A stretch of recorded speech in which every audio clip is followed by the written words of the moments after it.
It's time for AggroChat, the official podcast of the Tales of the Aggronaut blog and stalwart gaming community, where we talk about stuff and things, and the stuff about the things, and sometimes gaming. I'm Belgast, and let's start the show. Hey folks, it's that time again. Time for another episode of AggroChat. This is episode 248. Tonight I'm joined by Ashgar. Normal greeting. Grace. Abnormal greeting. Kodra. Humorous greeting. Tam. Not a greeting? Maybe it's a greeting. Alan. Generic greeting.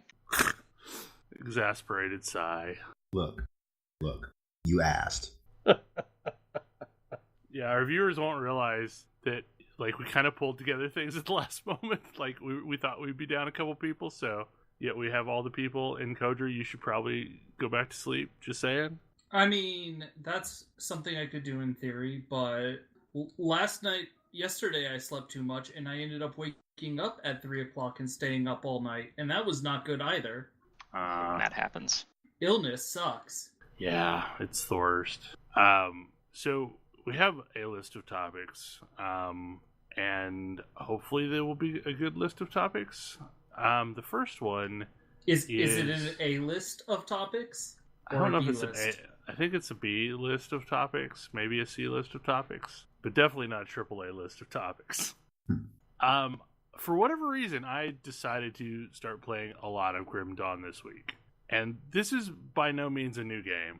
Like, it has been out a while, and it has been out long enough to have 2 full expansions and a weird Crucible, like, Horde mode expansion.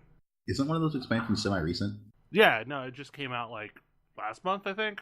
But I just all of a sudden decided I want to try and play this because I've been playing a lot of Diablo 3 on the Switch. And I enjoyed this game, but I never really sunk into it very deeply. And at this point, like, I think when I started playing this week, I was level 15, and now I'm 35. And levels go much slower in Grim Dawn than they do in Diablo 3. This is a really good game. Like, it's a really freaking good game. I don't know what it took me this long to kind of get into the swing of it, but it has an interesting class system. It sits in a spot that's kind of halfway between Diablo 2 and Diablo 3. It's also got an interesting world where it's like a pseudo-Victorian world that has, like, been besieged by this event where, like, all these bad creatures started showing up that they call the Grim Dawn. And the way that they talk about it kind of reminds me of the Awakening from Shadowrun, where, like, one day all of a sudden magic happened. And I've also roped Grace into this. Yeah, this is definitely something that I have no idea how I missed this until you threw it at my attention, because this is a lot of fun. And as you say, it's a good mix in between Diablo 2 and 3, where it doesn't feel as miserable and punishing as 2, but it definitely has a little bit more of the build complexity. So I haven't gotten super far into it. I'm maybe level 11 or 12 or something, but I'm having a ton of fun. The last time I touched this game was when we had Diablo 2 as the game of the month. And if I remember correctly, I think I should play either Path of Exile or this. Got the urge to play Diablo 2. Yeah, and in many ways, like, it kind of feels like a more accessible Path of Exile. Because the 2 games, like, do a lot of things similarly. While Path of Exile had that weird gym system that you put in your gear to, like, unlock your abilities, this isn't that obtuse, but you can pick up gear that has abilities on them, which will suddenly give you a brand new ability while you're wearing that gear, which is kind of fun. Because a lot of times it's something that's, like, way off path that you never would have gotten unless you just happen to equip, like, a pair of boots with leap on it or something like that. Also of interest, like, it has a pretty decent controller support system. And you can flip back and forth between the two without, like, doing anything. Like, if you wiggle your mouse, you're on your mouse controls. If you move a joystick, you're on controller controls. I have not tried this yet, but now that you have mentioned it, I am definitely going to try this. So I will be honest, I was very confused because I kept mistaking this game for Legends of Grimrock. No, And I was it like, is not that game. That's not Grim Dawn. That's not a Diablo game, is it? No, totally different game. Yeah, this was a fairly successful Kickstarter campaign, and unlike Kickstarters that try and go off and build their own, wasn't it though? I feel like it's worth. It was on Kickstarter. This game was taking pre-orders at least as far back as 2009, like before the Kickstarter boom. This game was trying to take money for a game they had not really come up with yet. So they were ahead of the curve. I mean, that's what Kickstarter's for. No, but it basically, after Titan Quest and THQ collapse kind of became a thing, the devs went off and did their own thing. And they wanted to make this. And it took them a while. Eventually they made this, and it was actually pretty good. I think it makes a lot more sense for them to have gone this route rather than trying to build a brand new engine for this. I just enjoy the fact that it lets me have interesting builds without throwing the nonsense that Path of Exile has at me. I mean, they do hide it from you, but have you found the constellation system yet? Yeah, and it's a little nonsense, but it's still not Path of Exile level nonsense. It's true. Yeah, the constellation system is at least semi-linear. Like, you pick an animal, and then you add points to the animal. It is not actually that linear. It's weird. Very weird how you can move through the constellation system. I mean, don't you have to, like, be touching a constellation to move to another constellation or something like that? Yes, but also you need to have satisfied the required number of, like, points from previous constellations, and that also gets you points, so by carefully respecing, you can make your way through there in odd ways.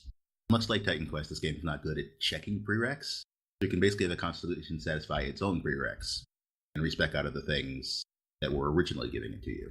It's weird. Gear is also kind of weird in this game, too, because, like, the biggest problem that I've seen is, like, I feel like the game absolutely wants you to mostly spend points in the same stat. However, if you don't spread your points out, you'll only ever be able to, like, equip the same batch of weapons all the time. Because, like, one of the things I thought was interesting early on was, I have a two-hander and a gun. That feels kind of cool. Well, if I keep putting points in physique, I will quickly stop having the ability to have enough cunning to equip guns at all. So that feels a little weird. One of my favorite aspects that I've been going through is the fact that, like, you're sort of building towns by rescuing people out in the wastes, and when you bring them back, they will sometimes offer useful abilities or maybe additional quests or something like that. So, like, your town that you start off in keeps getting bigger as you go through it, which is something that you don't really experience quite so much in Diablo. Like, there are a couple key NPCs that you bring back to town, but it doesn't happen often. And in this game, it happens all the freaking time. And you find out that those NPCs occasionally go off adventuring on their own, and you meet them again out in the wild. It's a good game. You should check it out if you've not. It's usually pretty cheap, and it offers a lot of complex classes now that they have a bunch of additional classes added on through the expansions. Yeah, but one of them is a pyromancer, and that one's great. I mean, even without the expansion, like, there's a lot of complexity if you just want to check the game out and see if you want to buy the expansions. I think there's, six masteries or classes or paths or whatever the hell they call them in the base game, and then they've added 3 more with the expansions. Something like that. And, I mean, nicely, you have more than one of them. I think you're not bound into one specific class forever. I don't remember how far back respec goes in that game. They let you repick your masteries, or is that the only thing you can't redo? I do not know. I don't think you can respec masteries. Like, I think that's part of the reason why, I don't know, like, I've been reading a bunch of posts on the various community forums, stuff like that, about the classes, and it seems to be the case that everybody's just rolling new sets of classes to try different things. At some point I want to try a Death Knight, since that's something that went in with one of the later expansions. But it's also kind of like way more chill than a traditional Diablo experience. I feel like you don't get overwhelmed as bad. I will say the one thing that is overwhelming is going to kind of go on into the next topic is this game is very generous with loot, which is like the counter opposite of what I've experienced with Anthem. I mean, like, it's really generous. I was going to say, what do you mean by generous? Because Anthem gives you a ton of loot. It's just all terrible. It's all garbage. Well, yeah, so that's kind of the problem here, too, is like, you are just flooded with things dropping from mobs all the time. Not all of which do you actually need to pick up. And much like Path of Exile, which does the same thing, Grim Dawn has a loot filter to where you can turn off actually seeing or being able to pick up anything below a certain threshold, which is weird to me that we have games that need loot filters to make them playable. And you can totally play Grim Dawn fine without their loot filter, but I do not feel like Path of Exile is very playable without loot filters turned on. And the problem there is you basically need to download a third-party loot filter for Path of Exile. Whereas in Grim Dawn, you just toggle some switches off and you're fine. I feel like this all sounds like a brilliant idea. More games should have it, like, Fallout or Skyrim. Just the ability to stop seeing cheese wheels. It's just the ability to stop seeing cheese wheels. I don't need to pick up all of the garbage. Neither of those games has loot quality. Although you might just say, dump everything below, like, 10 gold. Yeah. I will say EverQuest, last time I played it, had added in a system that basically allowed you to say, never loot this again. Like, you could go flag an item like a rat tail or, bat eye. You could say, I never want to loot this again. Don't ever warn me about it, just trash it. And it feels weird, but, like, those also kind of make those games feel a little bit better to play. So I mostly joke about Skyrim and Fallout. Like, being able to pick up everything is part of the appeal of those games. But for games that are trying to give you, like, here's all of the stuff that's dropping and here's all of the stuff that you can use, that's when I get like, this is a bad feeling sorting through my massive piles of garbage. And I know there are reasons why this doesn't exist, and maybe the specific feature I'm looking for does exist, and I just haven't found it yet, because Warframe is a giant pile of systems. But if I could just say, turn into Endo every mod I get that I already own a copy of, I would be a lot happier. That feature does not exist. That feature should exist. Yeah, that would be a good feature. Or at least for medium and bronze. Like, I guess there's the argument that you might, for rare mods, you might want to sell them for platinum. I mean, there's some silver mods I have that are worth more than a bunch of gold mods I have. Mm-hmm. Mm. Yeah, well, I mean, what would really be nice would be just a way to flag a mod, like on the assumption that you only wanted to do this if you already own one of the mod. You could just have it on the mods that you own, just a little flag to say, don't bother picking up any more of this mod. Just turn it straight into Endo. If I could turn every Undying Will into Endo, I'd be pretty happy. Mm-hmm. I mean, as is, like, I get into the game, and when I need Endo, it means I need to go do cleanup duty. Where I just start going through my mods and be like, oh, I guess I have 100 of this mods. Burn them all. At least it does let you sort by duplicates and select them all at once. Yeah, but you can do that, but then you can't... is there a way to say burn all but one? There isn't, but if you have, like, ranks in one, it won't show up in your duplicate stack. Yeah. Yeah, I don't have ranks in all of these. I guess... Just put one rank into it. Yeah. That's cheap. But yes, it would be nice if they could just say, I don't ever need to see this mod again. And, like, loot. The thing I'm finding infuriating with Anthem is you have a relatively small bank of only being able to store 250 items. Oh yeah, that's terrible. And as a result, like, I'm super careful to shard everything at the end of a mission because you've got a screen full of shit that you don't care about. Like, that's just reality in Anthem right now. It feels very sad that way. And the problem is okay, so that's fine. Okay, if you can proactively remove them, sure, I would like to have a shard anything purple or lower button. That would be amazing. And then I could, like, look at the couple that are above that to care about it. But the problem is with the state of the servers and the frequent disconnects, what happens there is, so early in the game, it used to be that if you got disconnected, your gear's set in that like adventure bag, and you had to go back out on another expedition and then come right back to town, and you would get all of that stuff turned into actual loot. Right. Which that sucked too. Like, that was horrible. But what happens now is anytime you disconnect on a mission, you just auto loot everything and it goes straight into your vault. So you then have to sort out what the hell just came into my vault from this disconnect. And if you're not like super on the spot about it, you like quickly start running out of space again. And there's no great, like, why is all this crap here? Oh. Right. And there's no great option of like, show me everything new in my vault, or show me everything purple or below in my vault. So yeah, like that's horrible feeling.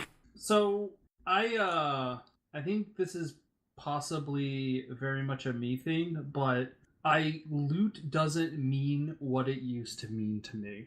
And I think it's because it is both more random and more plentiful. Like, when I think about times I cared about loot, I'm thinking back to when I was playing Vanilla WoW, the Burning Crusade WoW, and I was hunting for specific pieces of gear, and to do that I was performing specific activities, and the loot that was dropping was not very plentiful. Not plentiful enough, that's for sure.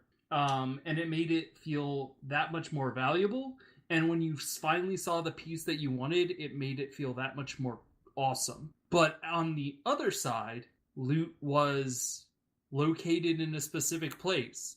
So it wasn't like I had to just go do stuff to get loot. I had to go quest for loot. Like, I had to go to a specific place to try and get a piece to drop, because that's where that piece dropped.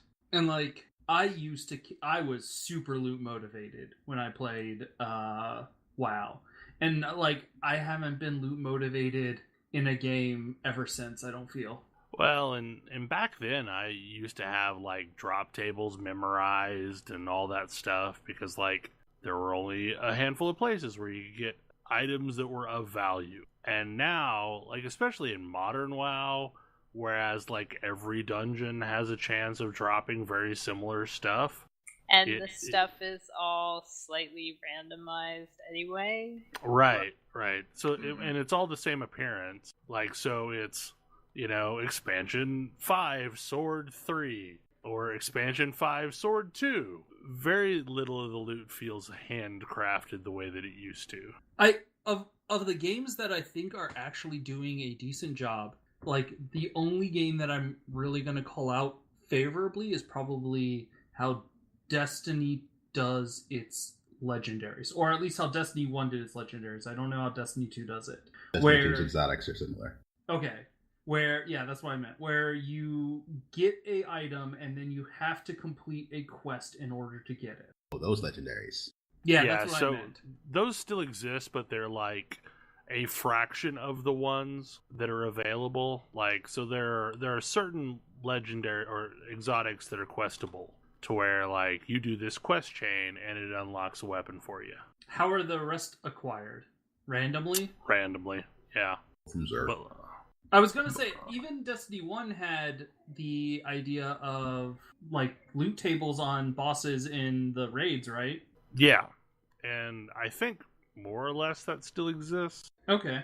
But yeah, like there are a lot fewer exotic quests than there used to be. Like, there are still big ones that are like major quests, like the Sleeper Simulant, for example, which is a linear fusion rifle heavy weapon that is just like brutal. That's like a long quest chain to unlock that, to get that weapon. Yep. But others are just like, I hope something drops at the end of something you did. Yeah.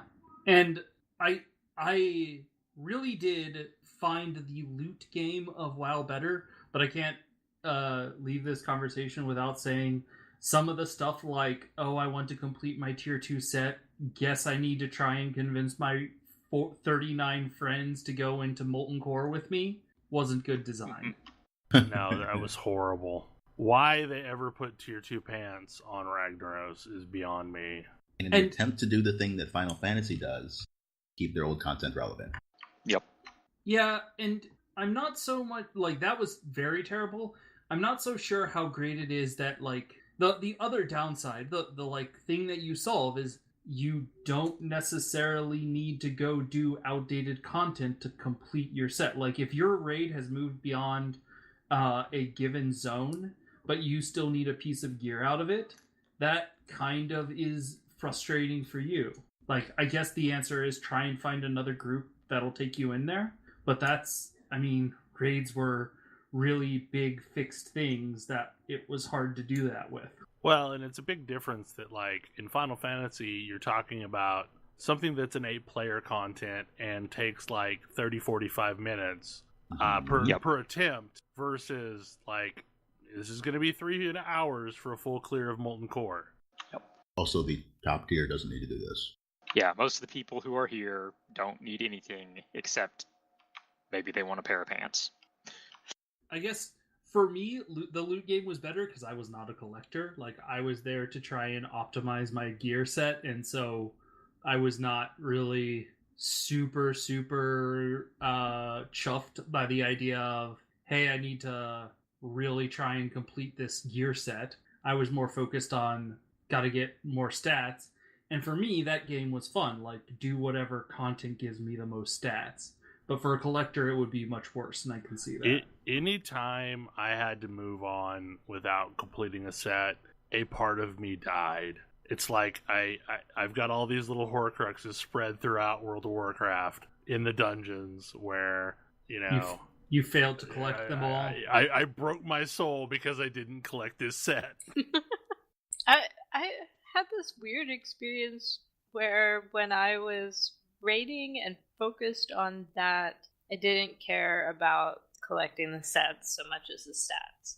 But when I switched to playing more casually, suddenly I really wanted to collect all of the cosmetic stuff. And it was much harder because I was no longer actively raiding, which is why eventually I only focused on things that I could solo, which is another whole problem with WoW I don't feel like talking about tonight.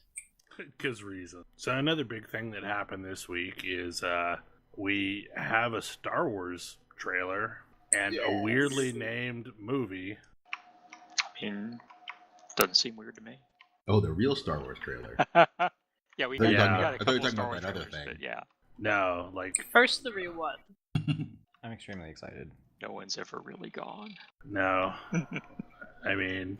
Yeah, I'm excited to see Lando. Billy Williams. That's yeah. That was definitely my favorite part of the trailer. I've been waiting 2 movies for him to show back, to show up, so yeah. I'm glad he gets to be involved. I always liked the Lando and Chewie dynamic as well. I mean, the intro sequence was badass. Mm-hmm. I have no idea who the furry arms are that are welding back together Kylo's helmet. Because, like, I started looking at reference material, and, like, it didn't look like an Ugnaught, and it didn't look like an Ewok, so... I mostly said it was an Ewok as a joke. I didn't actually think it was. Well, okay, I mean... but, like... Did we see both arms? I've only watched the trailer once. I don't remember. It's, like, really coarse, long hair on See, a like, tiny a fuzzy arm with, like, a shackle or bracelet or something on it as well?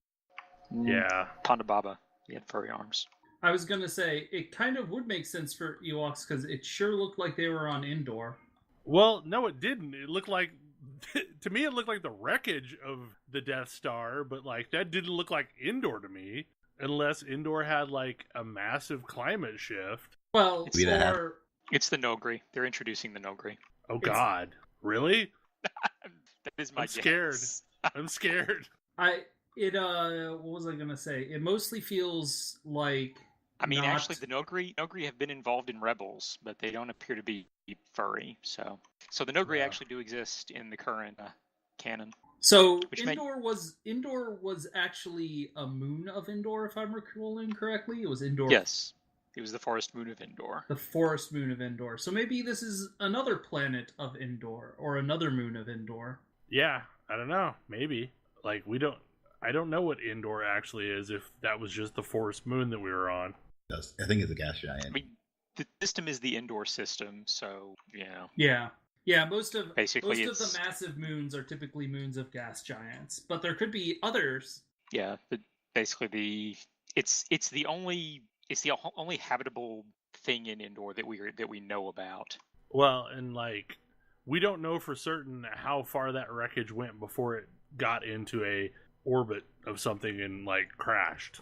I mean, yeah, but it hasn't Seems been long enough reasonable for to it to place reach some another bets on solar Endor. system. And who knows? Maybe Endor has like a giant ocean. Yeah, I mean, we really didn't see that much of Endor, and based on imagery of it, like, yeah, there's water, bodies of water. According to Wikipedia, Endor is covered in dense woodlands, tall mountains, and savannas. So That was not a savanna. I couldn't get a read on what the planet that they looked like they were flying in on an A-wing was. That wasn't anything that seemed recognizable to me. It would crack me up if they end up on Tatooine, since that appears to be where everyone in the universe ends up at. the actual center of the universe. Yeah. Palpatine.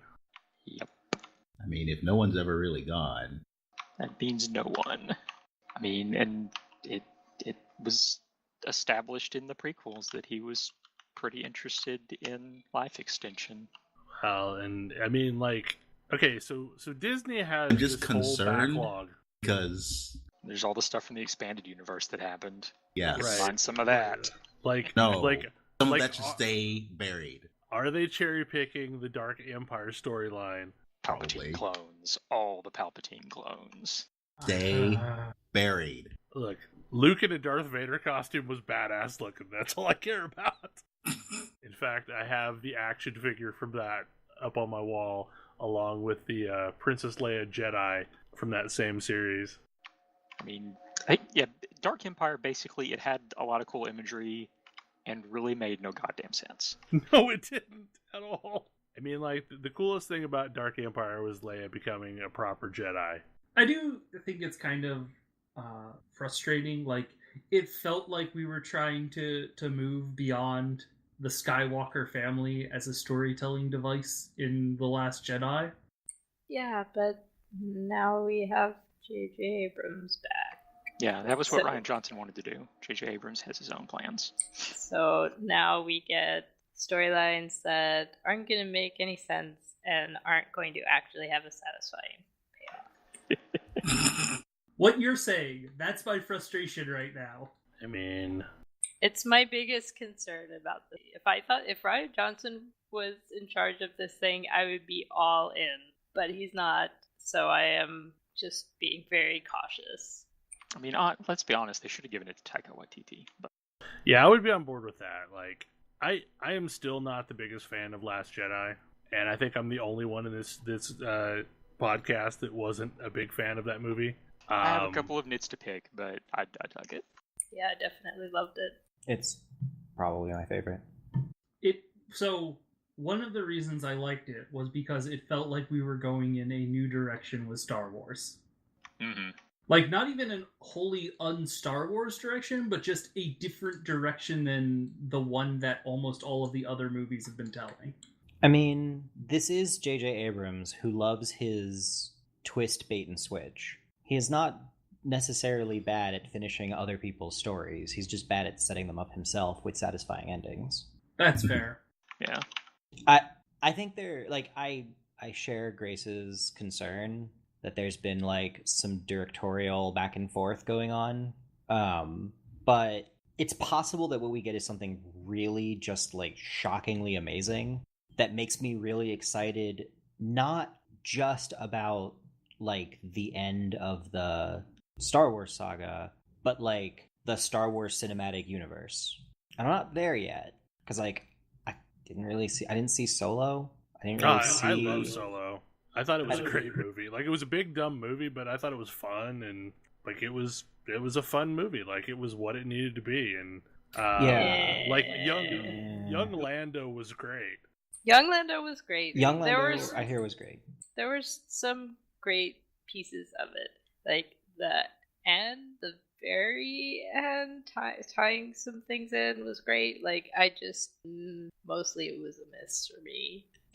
I feel like it had the same problem that the prequels did, in that it was telling a story that nobody asked for, and it wasn't making the if you tell a story that nobody asked for, the only thing that you can do is reduce the imagination space. Yeah. And so, like, as no matter how good it is, it's reducing the imagination space. Well, and I will admit I haven't actually seen it, but I get the impression it basically took everything we knew about Han Solo's past and told us that it all happened in the space of a few days. Pretty much, yeah. like all the major events of what you know from, you know, the back history of, you know, expanded universe or otherwise, like they just kind of condensed it all. Yeah. But I mean, it was a fun little heist movie. So, I mean, I also loved Rogue One. I did love Rogue One. I liked Rogue One. Like Rogue One is among the, like, it's probably right up there with The Empire Strikes Back for my favorite Star Wars film. I think I'm the only. I was one of the few that didn't like Rogue One. Okay, yay! Ash and I are friends. I liked Rogue One for a lot of the same reasons that I liked Winter Soldier so much. That it really demonstrated that, yeah, you could do something different in this space. You can do a Star Wars movie that's also like, you know, a sort of thriller heist movie. I appreciated that about it. And I definitely thought it was a better movie than Solo, but I just didn't care for the story that it was telling me in particular, and the characters. I think I agree. I think I like the idea of it, and I like what it represents more than I like the movie itself. Exactly. Well, Star Wars is sort of a series based on its very likable characters, and it was trying to do the dirty half-dozen thing where none of these characters are like supposed to be super likable, although I liked most of them. I thought most of them were pretty shady bastard types. K2SO was fantastic. K2SO was definitely a shady bastard type. Like, who was the blind monk was the only one who I thought was, like, genuinely supposed to be like, this guy's here for us to root for him. Yeah, but, like, I liked Baze and Chirrut, which was the monk. Like, I thought they were an interesting team. I think part of why I liked it was it kind of went into some of the space that the Western Star Wars role-playing game in particular went into, of characters who aren't Jedi, and, you know, like Chirrut Imwe was not a Jedi. He may have been Force sensitive. He was a Force sensitive, yeah. Like, it was a Force sensitive character, not a Jedi. And just like actually having some of that stuff, like the, you know, soldiers, spies, all these characters that you know that these people have to exist in this universe, but the main movies like don't really deal with them as much. Yeah, and my thing with Last Jedi is there's a bunch of little vignettes that I really liked, and then other areas that just didn't grab me. And admittedly, like Solo, I did feel like I mostly had to turn my brain off for large portions of that movie to enjoy it. And I feel like they kind of, I don't know, recognized that. Like, they definitely said that they were slowing down the pace of Star Wars movies for a while. And what that means is an open question, but I feel like they imitated the Marvel Cinematic Universe a whole bunch, and it doesnn't really quite work.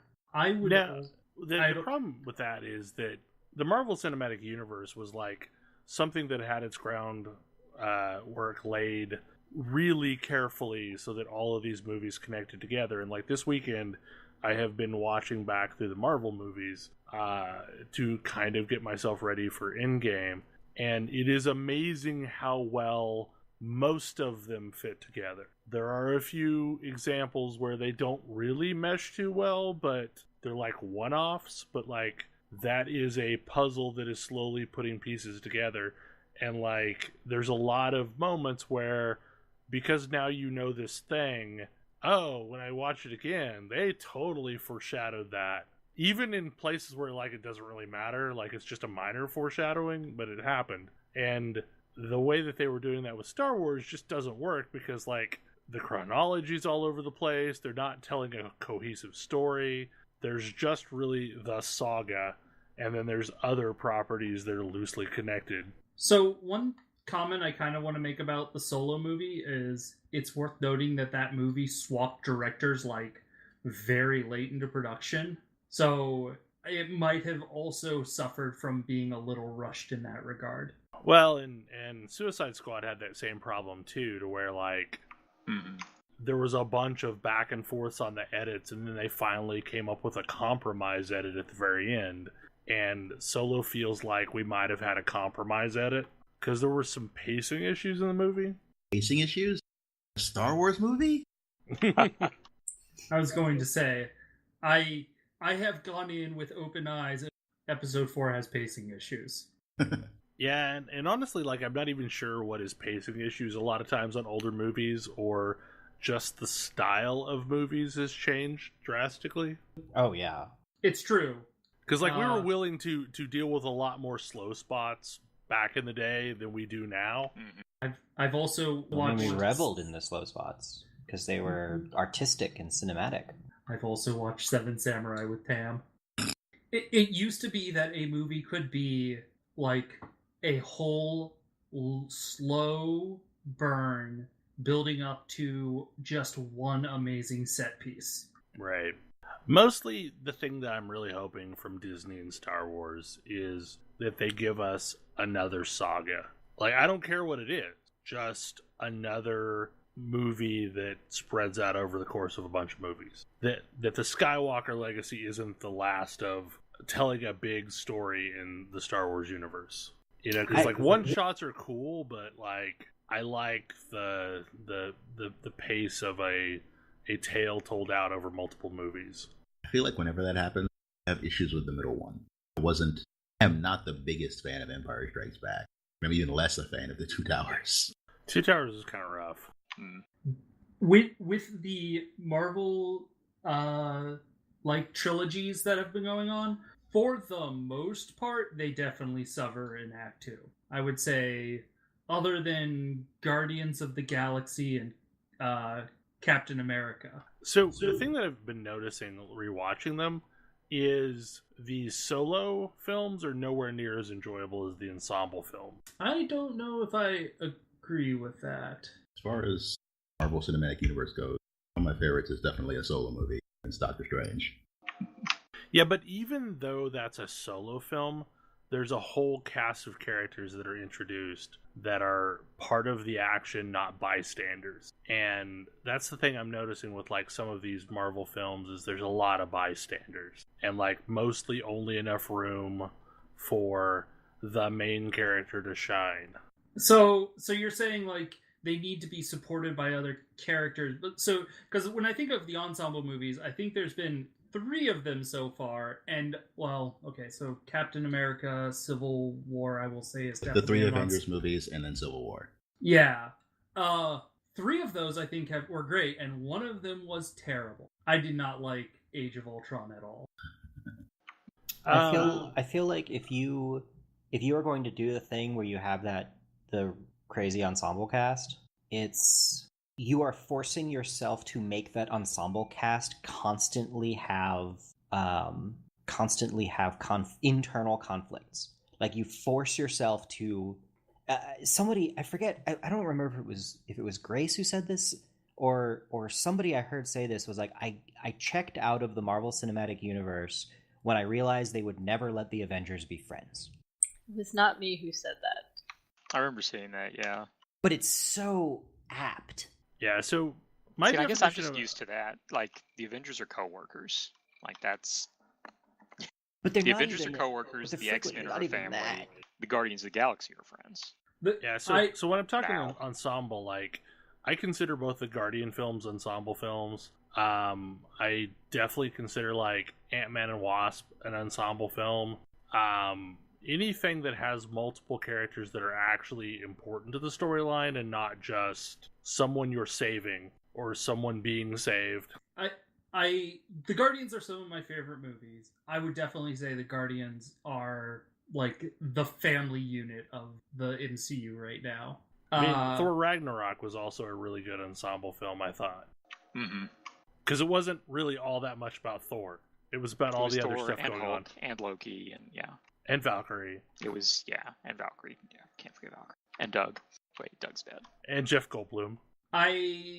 So this is actually this is an observation from growing up a long time ago. This is why I never really liked the Justice League as much as I liked the Teen Titans, because the Justice League, for all of their power, also never seemed to be on the same page, whereas the Teen Titans are just a bunch of superpowered roommates who love each other, and maybe they aren't the most powerful, but they're always going to work together.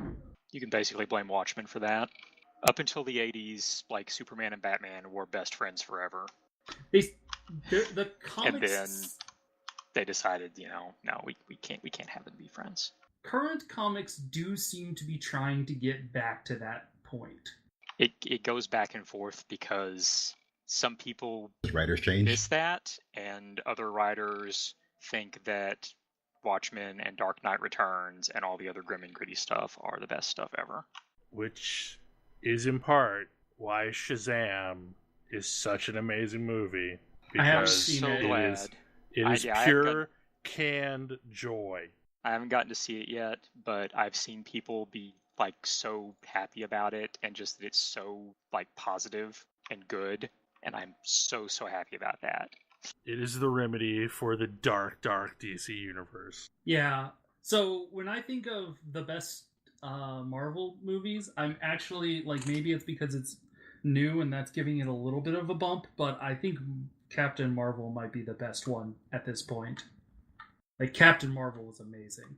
Captain Marvel was amazing. I mean, this Spider-Man will always be number one in my heart, but Captain Marvel was amazing. Captain Marvel was a really good buddy cop movie. Like, watching Captain Marvel, it reminded me so much of like watching Lethal Weapon or one of the movies like that from the 80s. I mean, Black Panther was a Bond movie.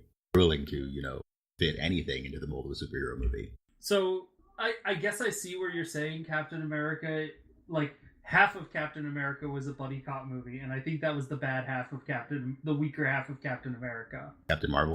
Captain Marvel. Captain Marvel, yeah. Yes. The second half of Captain Marvel was like, I was enjoying myself, but I was like, okay, this is another Marvel movie. And then the second half happened, and the twist happened, and I was like, okay, this is the movie I've been wanting to see for a very long time now. Thank you very much. Captain Marvel was great. I do still need to see Shazam because I hear it's amazing. Shazam is featured in one of my favorite Justice League Unlimited shows. That was a good episode. Is that the only one he was in? I think he went. Yeah, he was just in the one. I mean, granted, that is absolutely... So, it was an episode about Shazam fighting Superman, so, like, not really counteracting my point that those shows were all about the superheroes fighting each other.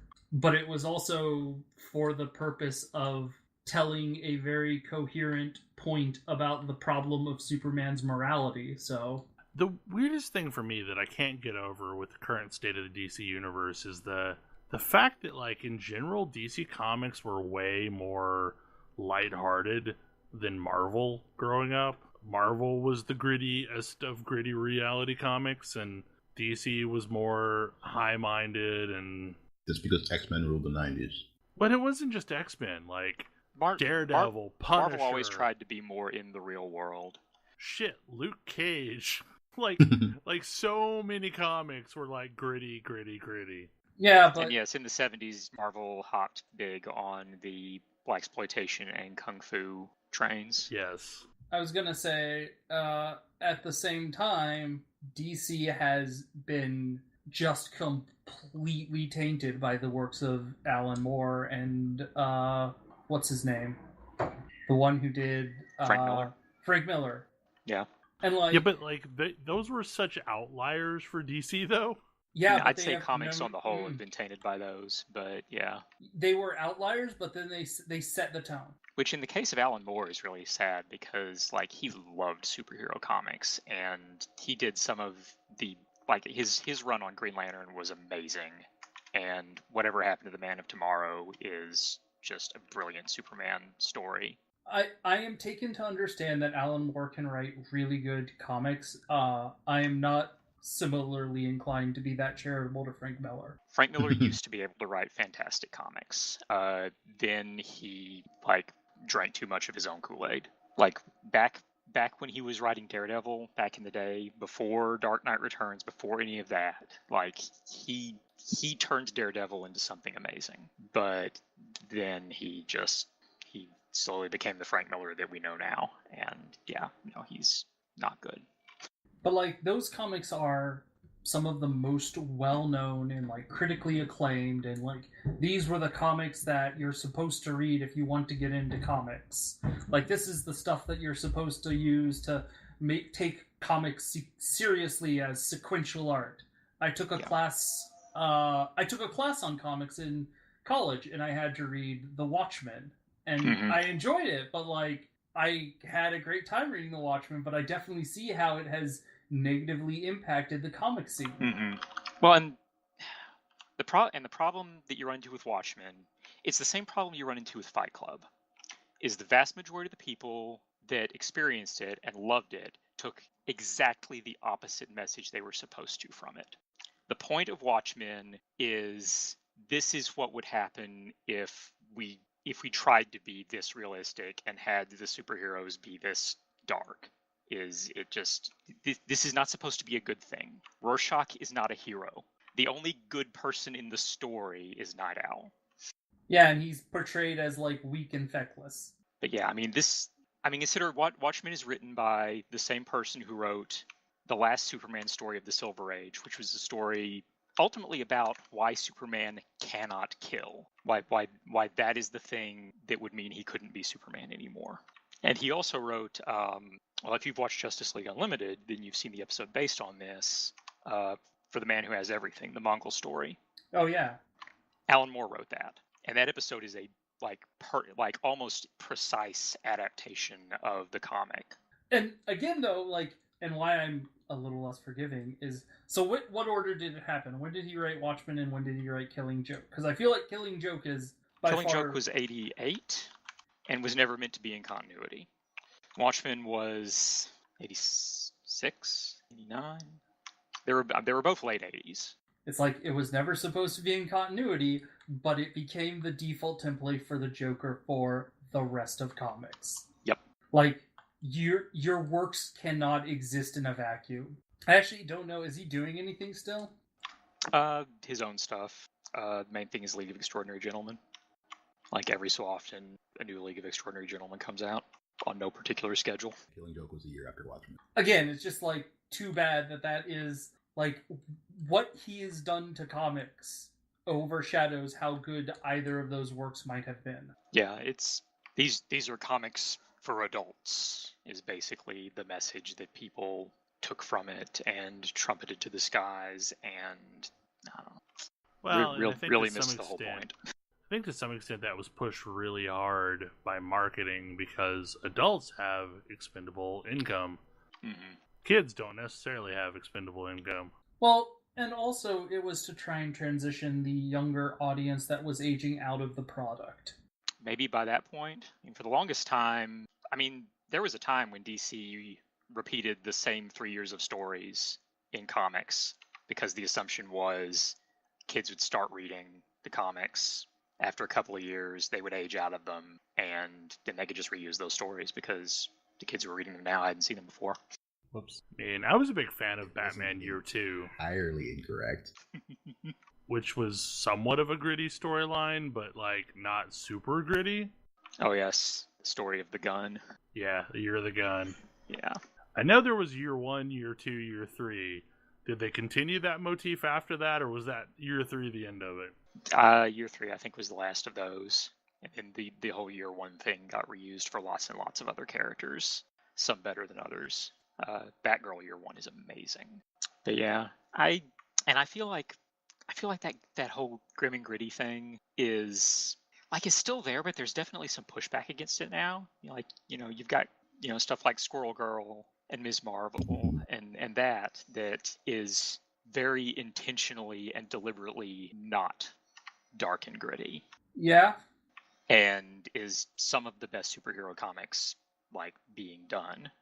Yeah, the question then becomes how many people are still like, what's the comic subscription rate versus what people are actually encountering of these characters, which is the movies. Apparently those are doing really well in trade, which is about what you would expect because that's where the kids get, comics and things because they're used to manga and such, which you buy in a bookstore in a little paperback collection. That's an interesting change. Apparently Moon Girl and Devil Dinosaur is doing really, really well in trade, which is why it's still ongoing. So the weirdest part about that is like trade paperback prices have gone up massively. Like the collectability of collected trade paperbacks, like that didn't used to be a thing. Trade paperbacks were like considered to be the worst way to collect comics, but now like there's significant gains in them as well as like permanent collector's set pieces. It's 'cause of Netflix. I've got a coworker that's got a ton of the really nice hardbound sets of various story runs. I was gonna say I wouldn't really ever want. That would be the only way I would want comics is in trade paperback because I want to read the comics rather than just collect them, and you have to put a lot of effort into maintaining them. I'm not the biggest fan of comics in general, but one thing I appreciate when I find a story that I like is being able to actually read the entire thing if not in one sitting, without having to hunt down and purchase multiple actual issues, or even if it's digital, it's still frustrating. I much prefer to be able to binge. It really is. I mean, I was only semi-joking about the whole Netflix thing. No, I think it's apt. I mean, seems correct. Well, and it's what I mean by like the value thing is like for decades, trade paperbacks were always going to sell at the initial publishing price or less. Mm-hmm. And like that was just kind of a rule. Like nobody thought twice about ever trying to maintain those other than for your own personal collection. But now, like you may have a trade paperback that came out for like $15 for the collected set, and it's now worth $400. I mean, if it's out of print. Yeah, like and a lot of them don't have continuing print runs anymore. DC in particular has been real bad about like letting trades go out of print, and it's irritating. I mean, honestly, for Marvel stuff, like if you want to read any old Marvel stuff at all, I would recommend digital and just subscribe to Marvel for a while and read whatever you want to read. The shit that drives me insane about Marvel collected trade paperbacks is they will repeat the same issues in lots of different volumes. I mean, that aren't necessarily part of the same storyline, but like, here, we're going to throw this issue in too. Yeah. Because we apparently like to throw this one issue in. Gotta fill out the book. And I gather DC actually has their digital stuff on their DC Universe thing now. I don't know what kind of backlog they have on that. If that's just newer things or if it includes old stuff. But yeah, I don't know that I would recommend a new reader start with comic books in floppy form these days, as strange as that seems to me. It's also kind of getting harder and harder to find a good comic shop. It is. I mean, like, I don't really even have what I would consider a real comic shop as like my home comic shop. If I buy anything, it's at Vintage Stock, which is not like the same experience I grew up with. Because like I had a comic shop that I was in multiple times a week and had a pull box and all that stuff. Mm-hmm. And I just don't have that anymore. Like, and don't have the availability to really go get that on the regular basis because there's not one in town. I'd have to go into Tulsa, which admittedly is like not that far away, but it still is, a thing. Yeah, A long way from the Star Wars trailer. We did. we did. So To connect that, there have been some good Star Wars comics in recent years. I was actually going to say, to connect that, one of the things that Marvel movies seems to have is very big characters, and it feels like Star Wars movies are more designed around, hey, here's a character that like is in this world that you love. It's more about the world than it is about the characters in a lot of ways. Whereas, frankly, I don't care much about the world of Marvel comics. It's all about the characters for me. The world is like the real world, except there are superheroes. Yeah. Yep. There's not a whole lot to be interested in there, really. Yep. I mean, you can get interested in into the cosmic continuity with all of that stuff if you want, but we're only just starting to see a lot of that in the MCU, really. Yeah, and I'm wondering if that's going to be basically the next set of movies that we start seeing. I wouldn't be surprised, especially now that they have access to Fantastic Four and everything associated with it, because a lot of that came out of Fantastic Four. I mean, we could see a story arc basically culminating in Galactus. I'm not sure how I feel about that.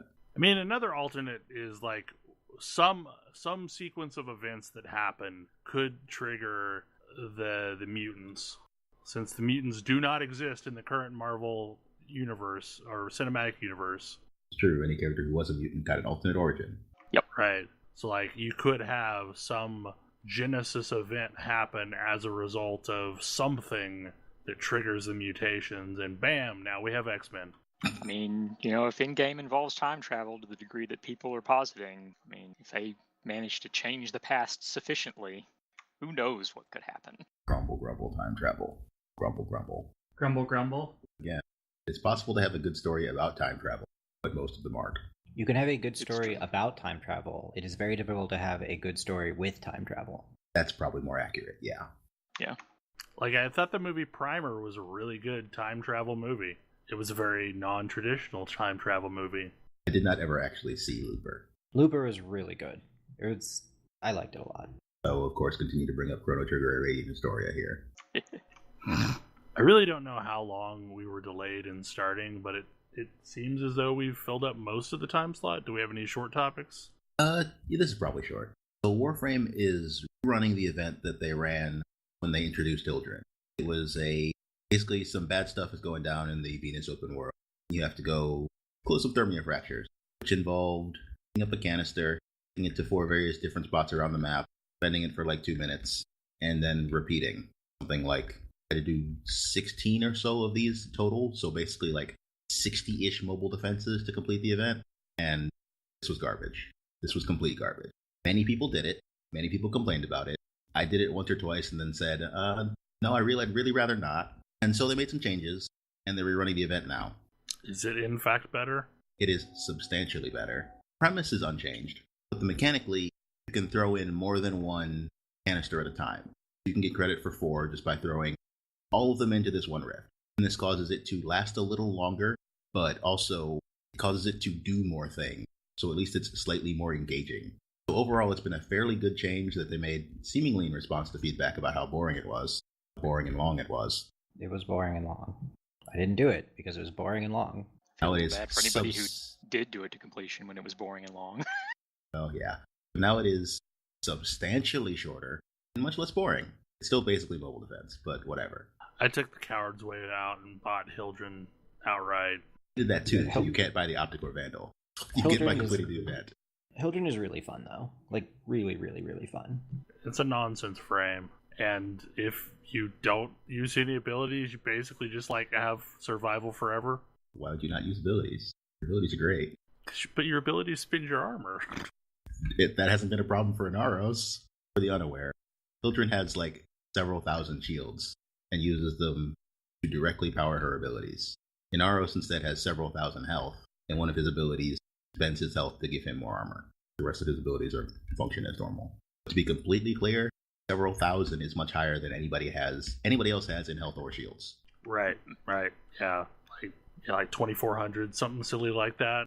And you could just like last forever with something just hitting you. Some moderately high health frames with a maxed out vitality have like 700 some health. several frames with lots of shields reach 1200 shields. But yeah, it's fun to see them experimenting with different things. And also fun to see them iterating on this event because it is much, much better now. Let's see. One quick note. I think the Final Fantasy XIV, Final Fantasy 15 crossover event starts on the 16th. I think that's right. That sounds right. So spend your 200,000 MGP and get a flying regalia, because that's a thing. It's going to be so silly. Regalias everywhere. And I can't say it's the silliest mount to come out of Gold Saucer. It is not. Not even close. The cactus exists. Also, the spinning turtle is pretty silly. It's great, but it's pretty silly. Dizzy turtle. People asked for it to fly, and then they asked for it to fly like Chimera, Yes. and then that happened. Look, Also, the Gamma Easter is the event is friend of happening. children. Gamma is friend to all children. He is made of turtle meat. He is really neat. And also, the Easter event is happening right now. So, for a very small investment of time, you can get a cool Spriggan hoodie. Oh, I think that's probably about it. Hopefully you enjoyed the show, and we will see you again next week. Good night. Good night. Good Night. night. Night. See you.